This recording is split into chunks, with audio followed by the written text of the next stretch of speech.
Hello students, today we discuss about the Parkin condensation. Last video में हमने एल्डोर condensation के बारे में पढ़ा था, उसका मैकेनिज्म पढ़ा था। इस वीडियो में हम पढ़ेंगे पार्किन कंडेंसेशन और साथ साथ में मैं आपको बताऊंगी कि पेपर में आपने अटेम्पटेशन कैसे करनी है, क्योंकि आपको भी पता है कि जो पार्किन कंडेंसेशन है, एल्डोर कंडेंसेशन है, जितने भी यूनिट 4 के क्वेश्चंस हैं वो सारे ही ऑलमोस्ट या तो 5 मार्क्स में आएंगे या 10 मार्क्स में आएंगे। पेपर में आपको इनका मैकेनिज़्म पूछा जाएगा। अगर सिर्फ मैकेनिज़्म पूछा गया है उस पर भी आपने प्रॉपर, जैसे मैंने अभी आपको बताऊंगी वैसे वैसे ही आपने पेपर में लिख के आना है question. Let's start from the topic parking condensation.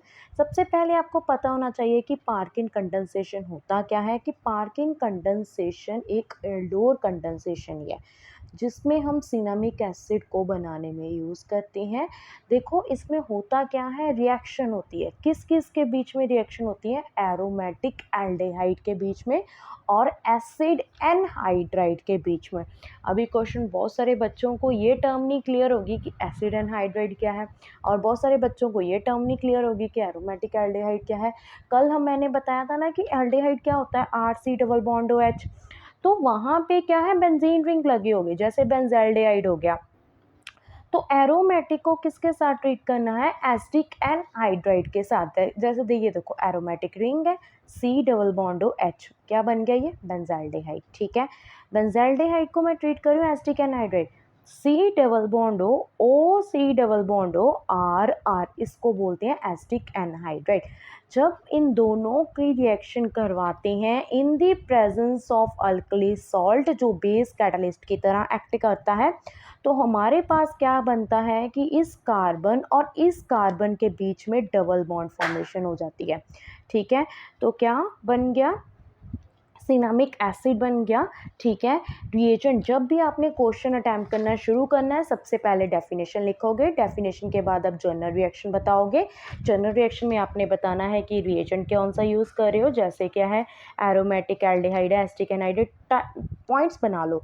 Journal definition, फिर जर्नल रिएक्शन। जर्नल रिएक्शन में ही लिखो reagent, catalyst and product. Reagent कौन कौन से हैं? Aromatic aldehyde, acetic anhydride. ठीक है, कैटलिस्ट क्या यूज़ कर रही है? Carbon monoxide gas. यहाँ पे आप लिख सकते हो alkaline salt act as a base catalyst. यहाँ पे कौन यूज़ कर रहे हैं? Dicobalt octacarbonyl. Next product क्या बन रहा है? Cinnamic acid. नेक्स्ट मैकेनिज्म, मैंने आपको कल भी एक फॉर्मेट बताया था कि कैसे आप मैकेनिज्म के पॉइंट्स को शो कर सकते हो। उस फॉर्मेट से भी कर सकते हो, आप ऐसे भी पॉइंट्स लिख सकते हो 1 2 3 एंड 4। फर्स्ट पॉइंट, अगर आपको सिर्फ 5 नंबर में मैकेनिज्म पूछा, ऐसा नहीं सोचना कि आपने यहाँ से स्टार्ट करना, नहीं, हमने फिर भी डेफिनेशन से ही क्वेश्चन लिखना शुरू करना, फिर भी ऐसे ही पॉइंट चलेगा। मैकेनिज्म में देखो, सबसे पहले है abstraction of H of the acid anhydride by the base. जो हमारा एसिड एनहाइड्राइड है, इसमें से जे वाला जो कार्बन है, कार्बन हाइड्रोजन, वो रिमूव होगा फर्स्ट पॉइंट में। ठीक है, सेकंड पॉइंट में जो कार्बोनाइन की फॉर्मेशन हो जाएगी वो बेंजाल्डिहाइड पे एक्ट करेगा, मतलब एरोमेटिक एल्डिहाइड पे। फिर इंटरमोलिकुलर एसिटाइल शिफ्ट होगा, फिर एसिटेट आइन लॉस करके बीटा कार्बन, फिर एसिटेट आइन लॉस करके हमारा फाइनल प्रोडक्ट बनाएंगे। फर्स्ट प्रोडक्ट में देखो, abstraction of alpha hydrogen of acid anhydride by the base. Acid anhydride का फॉर्मूला पता है ना, C double bond O C double bond CH3।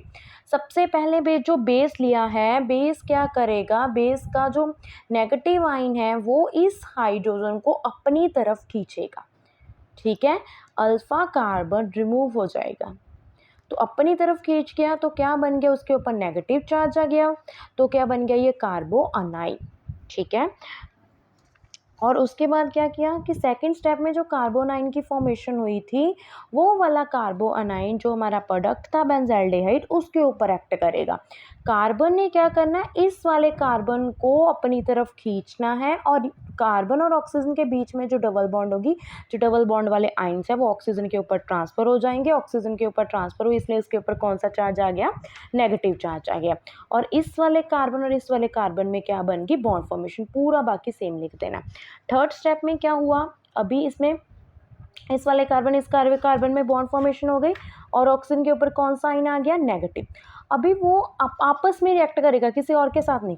वो वाला नेगेटिव क्या करेगा, जो इधर कार्बन है इसके ऊपर अटैक करेगा और ये वाली बॉन्ड यहाँ शिफ्ट होगी तो इसको अपनी तरफ खींच लेगा, इस वाली ब्रेकेज हो जाएगी यहाँ से पूरा।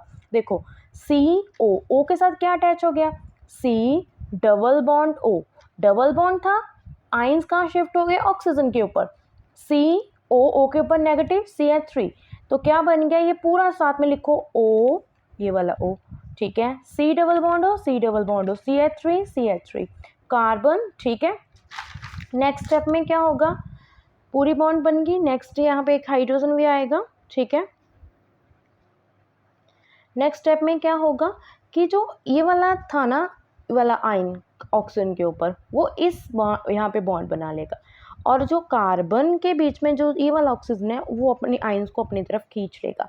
तो क्या बन गया, यहाँ से ब्रेकेज हो गई, यहाँ से पूरी इस वाले ऑक्सीजन के ऊपर नेवर नेगेटिव चार्ज आ गया और क्या बन गया, benzene ring CO, C double bond हो, CH3।